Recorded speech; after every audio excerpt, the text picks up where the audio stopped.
এখন আমি তৈরি করছি থোড়ের ঘন্ট। থোড়ের ঘন্ট করার জন্য থোড়টাকে আমি কেটে নিয়েছি সরু সরু করে। থোড়টাকে আমি সরু করে কেটে একটু সিদ্ধ করে নিয়েছি। আর এখানে আছে আমার গাওয়া ঘি, এখানে দুটো কাঁচা লঙ্কা, এখানে আছে গরম মশলা থেতো করা আর দুটো তেজপাতা। আর এখানে আছে আমার টমেটো, একটা টমেটো, অল্প লবণ, 1 চামচ চিনি ও 1 চামচ হলুদ, তার সঙ্গে আদা ও জিরে বাটা। আর এই কাপে আছে আমার একটু মুগের ডাল। এই মুগের ডালটা আর ফোড়নের সঙ্গে ভেজে নিয়ে তারপরে আমি তরকারিটা রান্না করব। এদিকে আমার কড়াই তেল গরম হয়ে গেছে, আমি একে একে এবার রান্নাটা শুরু করতে পারি।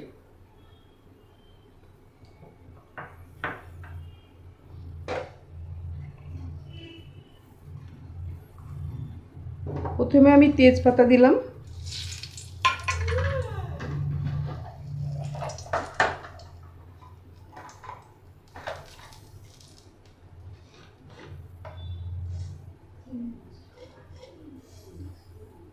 আর দিলাম একটু জিরে ফোড়ন।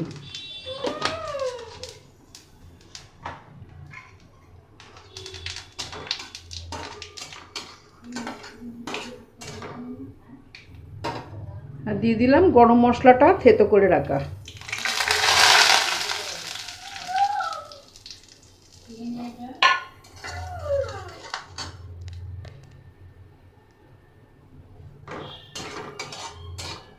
গরম মশলাটা হয়ে গেছে, এবার একটু সবকটা মিলে একটু হালকাভাবে রং চলে এসেছে, ব্রাউন কালার। এর মধ্যে আমি দেব এই মুগের ডালের, 1/2 কাপের মুগের ডাল। এখানে আপনারা মুসুরির ডাল দিয়েও করতে পারেন। আমি মুগের ডাল দিলাম কেন, আজকে নিরামিষে তো মুসুরির ডালটা চলে না, তাই জন্য আমি মুগের ডাল দিয়েছি, মুসুরির ডালটা দিইনি। ডালটাকে আমি হালকা বাদামি করে ভেজে নেব।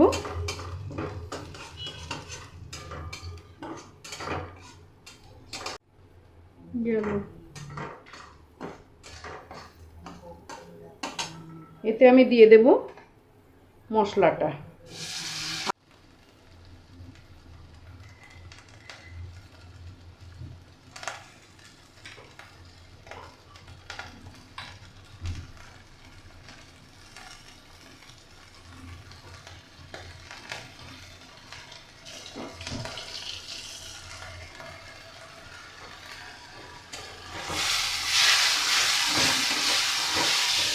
মশলাটা দিয়ে আমি ভালো করে ভেজে নিলাম। ছোলার ডাল, এই মুগের ডালটা আমার আগেই বাদামি করে ভেজে নিয়েছিলাম, তারপরে আমি এই মশলাটা দিয়ে ভেজে নিলাম। এতে আমি দিয়ে দেব সিদ্ধ করে রাখা মোচাটাকে, হাতে একটু চটকে নিয়েছি, সেই মোচাটাই আমি ওতে ঢেলে দেব। এতে আমার সব চিনি, লবণ, হলুদ, গরম মশলা সব দেওয়া। শুধু এখন কষে নিয়ে আমার মোটটাকে দিয়ে একটু ডালটা সিদ্ধ হওয়া পর্যন্ত অপেক্ষা করতে হবে। তারপরে নামানোর সময় 2 চামচ ঘি দিয়ে এটাকে নামিয়ে নিতে হবে। আর 2বার করে আমাকে গরম মশলা দিতে হবে না। মশলাটা ভাজা হয়ে গেছে, এবার আমার সিদ্ধ করে রাখা ঠোঁটটা দিয়ে দিলাম।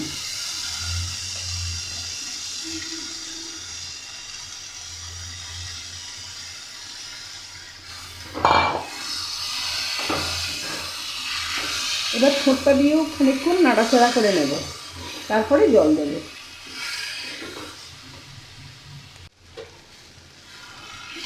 ঠোঁটটা আমার বেশ ভাজা ভাজা হয়ে গেছে, মশলার সঙ্গে বেশ মিশে গিয়েছে।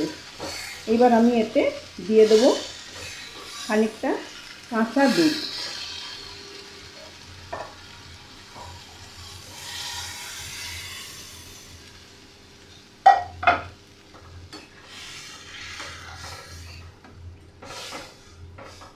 আর দিলাম অল্প একটু জল।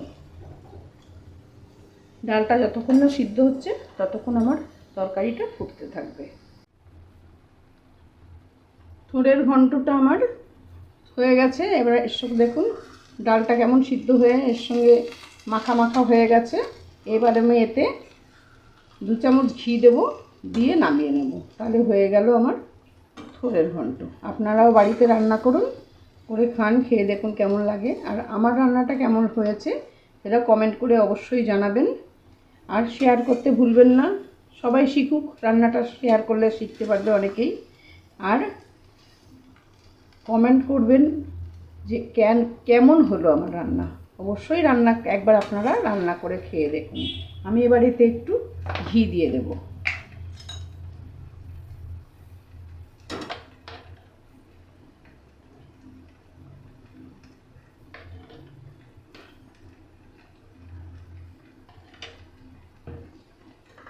এবার আমার রান্নাটা শেষ হয়ে গেল, এখন আমি বন্ধ করে দিচ্ছি। ব্যাস, রান্না হয়ে গেছে থোড়ের ঘন্ট। মুগ ডাল দিয়ে থোড়ের ঘন্ট। মুগের বদলে আপনারা মসুর ডালও দিতে পারেন। নিরামিষের দিনে মুগ ডাল দেবেন, অন্যদিন মুসুরির ডাল অবশ্যই দেবেন, তাহলে কোনো ক্ষতি নেই। কেননা নিরামিষ তো কেউ মুসুরির ডাল খায় না, মুগ ডালটাই খায়, সেই জন্য আমি মুগ ডাল দিয়ে করে দেখালাম।